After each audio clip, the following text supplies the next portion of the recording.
How to sign up and create a Peopleperhour account. First of all, open your browser and go to peopleperhour.com. On the homepage, look at the top right corner and click on the sign up button. You will see two options. I want to hire a freelancer or I want to work as a freelancer. Here, select I want to work as a freelancer. Next, click on the sign up with email button. You can also choose to sign up using Google or LinkedIn for a faster registration process. After that, enter your full name, email address and password, then click sign up to create your account.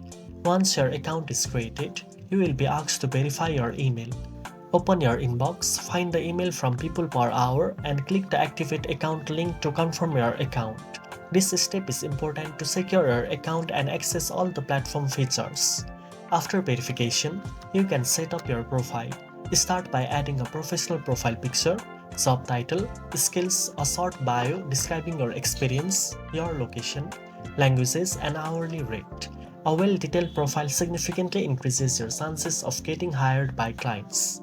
Finally, tap on Submit Application. Then select the basic option for the application process, which is free. You also have the option to pay €10, which completes the application in just 1 working days. After that, click Proceed and your application will be under review. You will be alerted once it is approved. Now you know how to sign up and create a Peopleperhour account. If you found this video helpful, don't forget to like, share and subscribe for more freelancing tips. Thanks for watching and I'll see you in the next one.